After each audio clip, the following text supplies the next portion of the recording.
Assalamualaikum warahmatullahi wabarakatuh. Di sini saya akan menjelaskan tentang reproduksi dan peranan bakteri dalam kehidupan.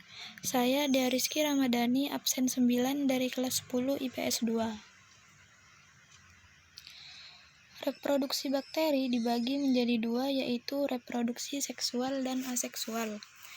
Reproduksi seksual yaitu reproduksi pada bakteri yang tanpa melalui penyatuan inti sel, tetapi melalui pertukaran materi genetik atau rekombinasi genetik. Reproduksi aseksual adalah proses reproduksi di saat keturunan timbul dari orang tua tunggal dan mewariskan genetika dari satu orang tua. Reproduksi aseksual yang akan kita bahas kali ini yaitu pembelahan biner, sedangkan reproduksi seksualnya yaitu transformasi, transduksi, dan konjugasi. Pembelahan biner. Pembelahan biner pada bakteri yaitu proses reproduksi maupun perkembangbiakan dengan cara aseksual yang disebut juga dengan vegetatif atau tak kawin adalah dengan melakukan pembelahan diri secara langsung. Fase pembelahan biner pada bakteri.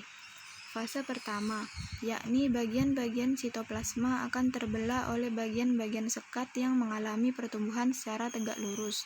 Fase kedua adalah proses tumbuhnya bagian dari sekat dan diikuti dengan bagian dinding yang melintang. Fase ketiga adalah proses terbentuknya dua bagian sel baru yang mempunyai sifat identik dengan induknya. Untuk lebih jelasnya, bisa dilihat pada gambar di samping. Transformasi, transduksi, dan konjugasi. Transformasi yaitu pemindahan sebagian materi genetik atau DNA atau hanya satu gen bakteri ke bakteri lain dengan proses fisiologi yang kompleks. Transduksi yaitu pemindahan materi genetik dengan perantara virus. Konjugasi adalah pemindahan sebagian materi genetika dari satu bakteri ke bakteri lain melalui suatu kontak langsung.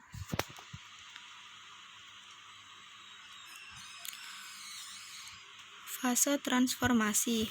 Fase 1. Molekul DNA ganda berikatan pada tapak reseptor yang terdapat di permukaan sel.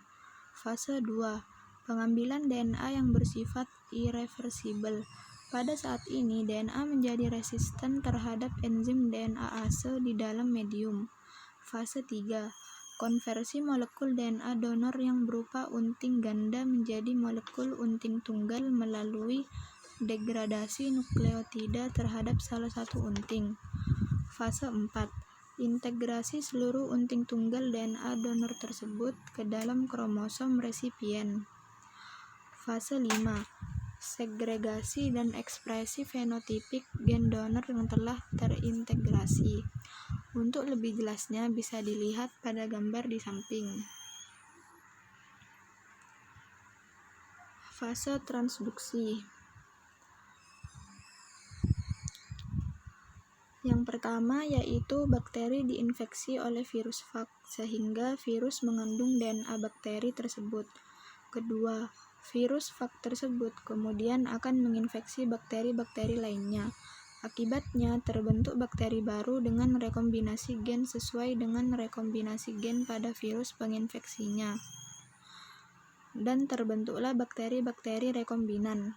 Untuk lebih jelasnya bisa dilihat pada gambar di samping. Fase konjugasi. Pertama, dua sel bakteri saling mendekat hingga akhirnya terbentuk struktur jembatan yang menghubungkan antara kedua sel. Kedua, terjadi transfer kromosom dan plasmid. Ketiga, untuk bakteri yang menerima kromosom dan plasmid, materi genetiknya menjadi materi genetik rekombinan. Keempat, bakteri dengan materi genetik rekombinan akan memisahkan diri. Akibatnya, terbentuk dua sel anakan dengan sifat baru atau rekombinan. Untuk lebih jelasnya bisa dilihat pada gambar di samping. Peranan bakteri dalam kehidupan. Peranan bakteri yang menguntungkan.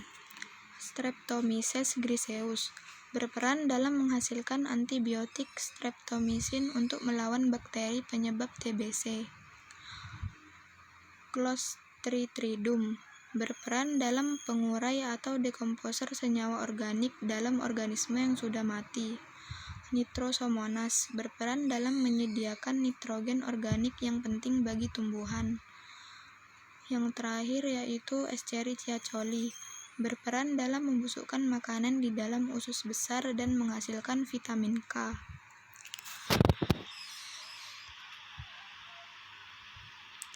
Peranan bakteri yang merugikan.